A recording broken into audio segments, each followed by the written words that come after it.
Yo, welcome back to the Bring the Sink podcast, episode 3. We got a special edition episode for you guys. This is a special Wildcard picks and preview episode. I'm your host, Justin Hamroun, and let's get right to it. First, I want to start off with the first game of the weekend. We got the Rams going up against the Panthers in North Carolina, up in Charlotte. This is a rematch of an earlier regular season game between LA and Carolina, in which the Panthers actually were heavy underdogs at home, and the Panthers came away with the win after Matt Stafford had one of his worst showings of his MVP season. At least I think he's the MVP. Anyways, what I got going on for this game is a totally different story. I believe the Rams will exact their revenge. I think the offense on the Rams is just too powerful. They got so many weapons on both sides. They got Puka, they got Devontae Adams, they got Kyron Williams. That offense is just, it's almost impossible to stop. The only way you can stop them is if they stop themselves, like I said yesterday. So this game, I got the Rams going into Carolina and beating them 27-13. This should probably be one of the worst games of the weekend, if not the worst game of the weekend. And this is actually my lock of the week. If you held a gun to my head and told me to pick one winner from this weekend's games, and if I get it wrong, I get shot in the head, I'm pretty confident that the Rams will beat the Panthers and get their revenge. So the Panthers, while they're good, they have a good run game, they've had a good storyline, they got a good head coach in Dave Canales, and they've turned that program around. I believe it's just not good enough to stop LA, and I believe that the Super Bowl coming out of the NFC will be represented by the NFC West, whether that's Seattle, San Francisco, or the Los Angeles Rams. So give me the Rams over the Panthers, 2013. All right, next up we got the Green Bay Packers going into Chicago for their third matchup of the entire year, and I'm actually looking forward to this one. This one is looking like one of the best games of the entire weekend. I cannot wait to watch this one. This is a weekend where I think every road team could possibly come out with, on either conference, I think every road team could win. And this is another game where I have the road team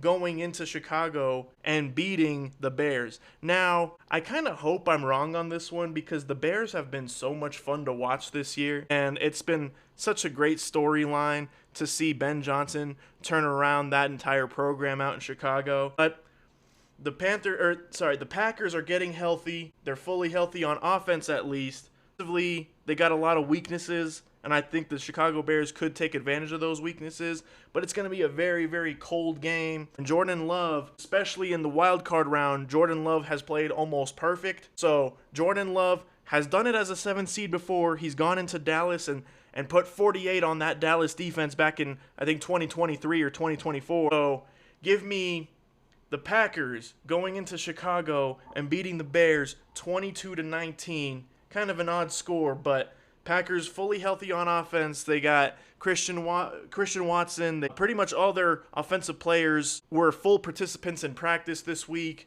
So I believe the Packers will be able to get it done. The Bears, especially defensively, are very weak. They give up over 24 points per game, and they're 29th in total yards allowed. And they're one of the worst running defenses in the league as well. So I believe that Emmanuel Wilson and Josh Jacobs should be able to eat, especially on a cold night in Chicago. Next up, we got the Jacksonville Jaguars hosting the Buffalo Bills in probably one of my favorite games of the entire weekend. I don't know which one to pick, but this one is going to be awesome. A little something about me, I work overnight shifts, and this one is going to be played at 11 a.m. local time.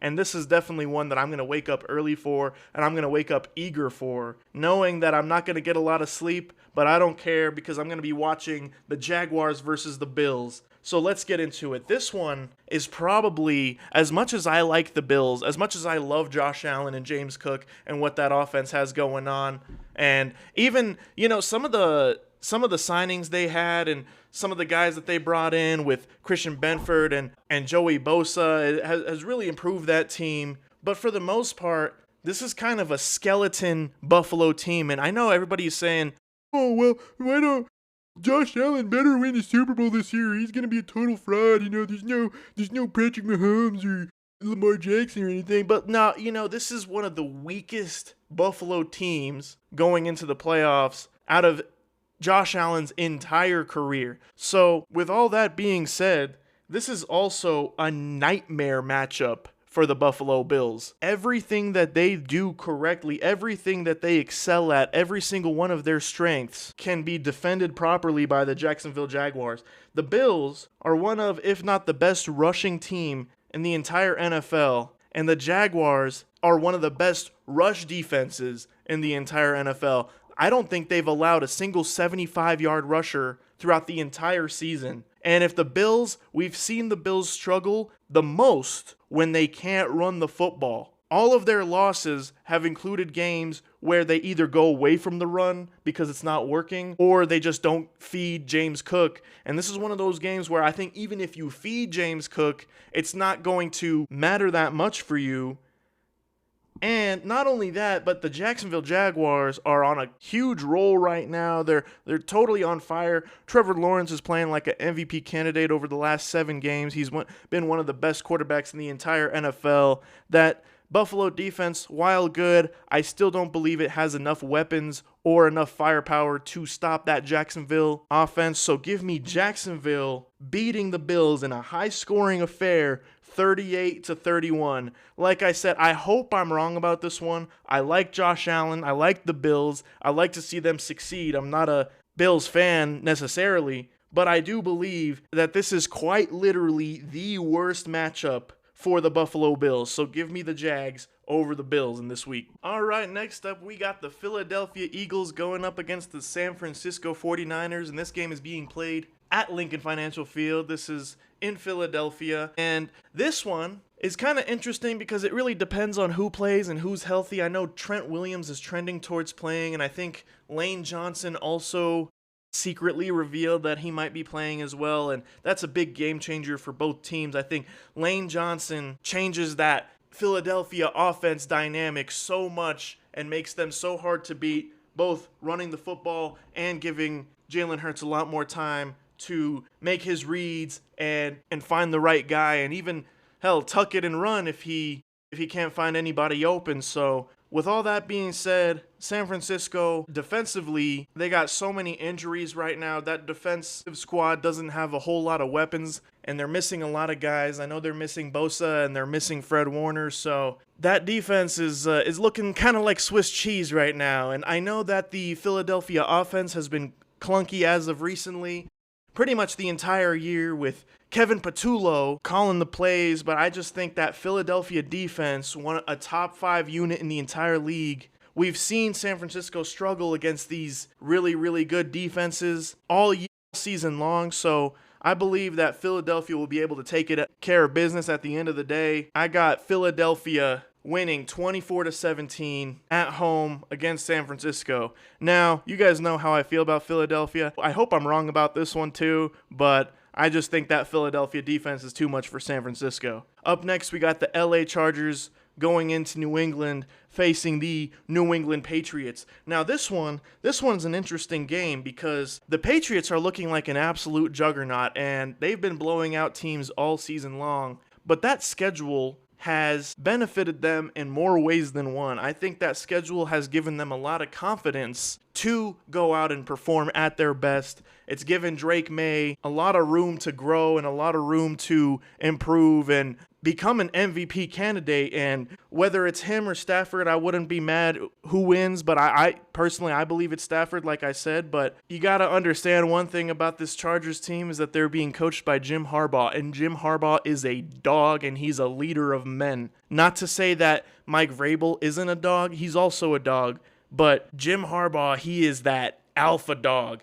And I don't think New England has faced a defense like the Chargers all season long. The Chargers defensively are putting up the 6th best defense in the entire league. And you got a healthy-ish Justin Herbert. I know he still has some plates in his hand and everything, but Justin Herbert is coming off of a full week's rest.